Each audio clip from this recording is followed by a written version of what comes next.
Hello friend, this is Paritosh. मैं just एक recently report पढ़ रहा था, मैंने आपको लोगों यहाँ पे ये दिया हुआ भी है, स्क्रीन पे दिख रहा होगा। आरबीआई ने खुद से जो अभी आज सिचुएशन चल रही है, जिस तरीके की फाइनेंशियल ग्लोबल रिस्क सिनेरियो चल रहा है, उसको ब्लैक स्वैन इवेंट कहा है कि हो सकता है कि आने वाले समय में हम एक ब्लैक स्वैन इवेंट देखें। ब्लैक स्वैन इवेंट का मतलब है कि अनसर्टेनिटी, मतलब अनसर्टेन फाइनेंशियल इमरजेंसी, फिर अनसर्टेन फाइनेंशियल क्राइसिस। ये नॉर्मल करेक्शन नहीं है।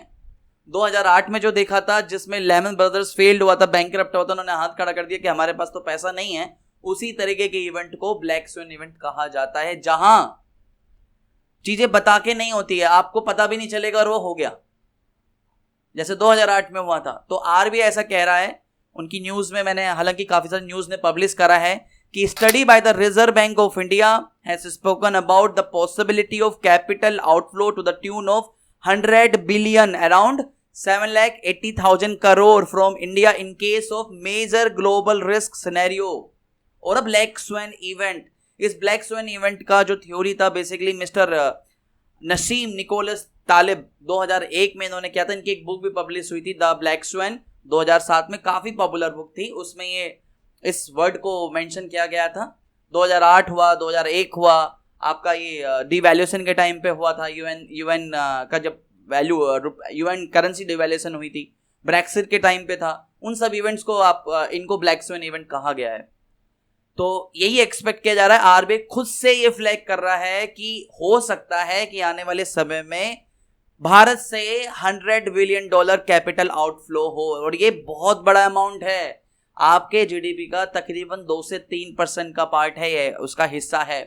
तो अगर ऐसा होता है तो जीडीपी भी कॉन्ट्रैक्ट करेगी, महंगाई और बढ़ सकती है। हालांकि अभी भी हमारी महंगाई कंपेरेटिवली बहुत महंगी है, और ये सिर्फ इंडिया की बात नहीं है, अक्रॉस द वर्ल्ड ऐसा हो रहा है। इवन इनफैक्ट कई सारे देशों में तो इन्फ्लेशन को लेके प्रोटेस्ट चल रहा है। पाकिस्तान, नेपाल, इक्वाडोर, आपके जर्मनी, फ्रांस, हर जगह जितनी भी कंट्रीज है, हर जगह, स्वीडन, काफी जगह इन्फ्लेशन बहुत ज्यादा बढ़ चुका है। इवन इनफैक्ट यूएसए ने रेट ऑफ इंटरेस्ट बढ़ाए 0.7% के आसपास का।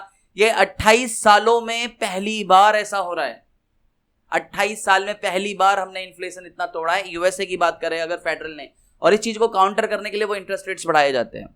आरबीआई ने भी ऐसे ही किया है। आरबीआई ने भी अपने तकरीबन रेट ऑफ इंटरेस्ट बढ़ाए हैं, और जुलाई में भी एक्सपेक्ट कर रहे हैं कि बढ़ सकते हैं और आगे बढ़ सकते हैं, इस चीज को काउंटर करने के लिए, अगर इन्फ्लेशन कंट्रोल में नहीं आया हुआ। अगर ये यूक्रेन और रसिया का वॉर चलता रहा ऐसे ही, क्योंकि यूक्रेन और रसिया दोनों बहुत बड़े मेजर सप्लायर है to the food item, to the fuels, काफी नेसेसिटी, मतलब काफी ज्यादा एक्सपोर्ट होता है वहां से। अगर ये चलता रहा ऐसा और सैंक्शंस ऐसे ही रहे, तो ये सिचुएशन बहुत ज्यादा वर्स हो सकती है, ऐसा आरबीआई कह रहा है। मैं तो कोई इकोनॉमिस्ट तो नहीं हूं, बट सिर्फ आरबीआई ने ऐसा फ्लैग किया है, ऐसा न्यूज में चल रहा है, वो इंफॉर्मेशन मैं आप लोगों के सामने दे रहा हूं। तो इस समय आपके पास जो भी आप ऐसा पैसा जो आपके पास लिक्विड फॉर्म में है और आप उसे यूज कर रहे हो ऐसी चीजों में जो शायद अवॉइड की जा सकती है कुछ सालों के लिए, लाइक जैसे मुझे कार खरीदनी है, एक कार ऑलरेडी है, एक और खरीदनी है, मोबाइल खरीदना है, एक और मोबाइल खरीदना है, या कुछ भी ऐसा पैसा जो अननेसेसरीली एक्सपेंसिव है, उसको करने से रुकिए। लिक्विड पैसा होना इस समय बहुत जरूरी है। लेहमन ब्रदर क्राइसिस के टाइम पे भी ऐसा ही हुआ था। लेकिन एक चीज ध्यान रखनी पड़ेगी, अगर जब हम ब्लैक स्वैन इवेंट की बात करें, तो मैं आपको एक बात और बता दूं कि पहली बार ऐसा नहीं हो रहा, कई बार ऐसा हुआ है। लेकिन एक बात बहुत कॉमन है, ब्लैक स्वैन इवेंट हमेशा से 1 साल 1.5 साल ही चले, बहुत ज्यादा लंबे नहीं चले अभी तक।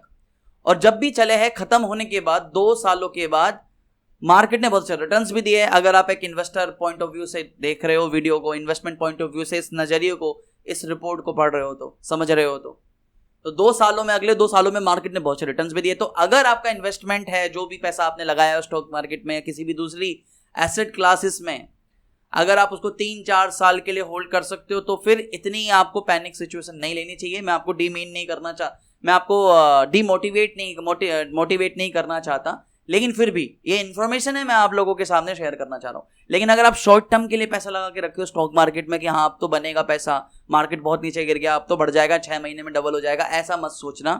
वो पैसे पर रिस्क मत लेना।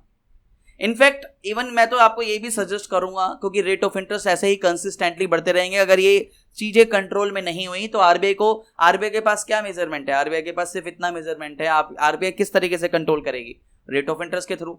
तो एकदम हड़बड़ी में आके एफडी में पैसा मत लगा देना, रुकिए, थोड़ा थोड़ा पैसा लोकेट करना शुरू कीजिए, क्योंकि एफडी के रेट ऑफ इंटरेस्ट भी बढ़ने लगेंगे। तो अगर आप 5 साल के लिए अभी से एफडी बुक कर दोगे तो आपकी पुरानी रेट ऑफ इंटरेस्ट पे होगी, कम रेट ऑफ इंटरेस्ट पे होंगे, और आगे अगर रेट ऑफ इंटरेस्ट बढ़ गए तो आपको नुकसान होगा।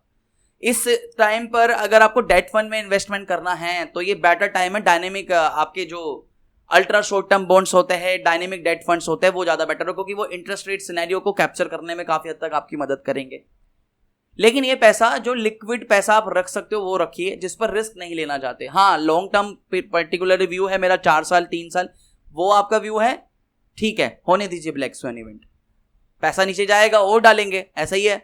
लेकिन अगर शॉर्ट टर्म के लिए रख रहे हो ना तो बहुत खतरे बात है। ये इन्फॉर्मेशन मैं इसलिए इवन कर रहा हूं क्योंकि आरबीआई सामने से खुद से होके बोल रहे हैं, और इसके पीछे रीजंस भी है। बहुत सारे जगह हम ट्रिगर्स देख रहे हैं, ऐसा देख रहे हैं, काफी सारे इंडस्ट्रीज में प्रॉब्लम हो रही है, काफी सारी इकोनॉमीज के साथ में दिक्कत हो रही है। आज पाकिस्तान की सिचुएशन हो गई कि वो उनकी हालत श्रीलंका जैसी हो रही है, आईएमएफ के भरोसे बैठे हैं वो लोग, महंगाई इतनी ज्यादा हो चुकी है। हालांकि भारत ने इसको चीज को काफी हद तक कंट्रोल भी करा है, लेकिन फिर भी हम भी इसको इतना ज्यादा कंट्रोल नहीं कर पाएंगे। अगर ऐसा इवेंट चलता रहा, कंसिस्टेंटली चलता रहा, तो काफी बड़ा कैपिटल आउटफ्लो हो सकता है। और इसके पीछे रीजंस भी है, क्योंकि अभी तक एफपीआईज काफी पैसा लगा रहे थे कोरोना के बाद यूएस ने, फेडरल ने लोगों को भर भर के पैसा बांटा है।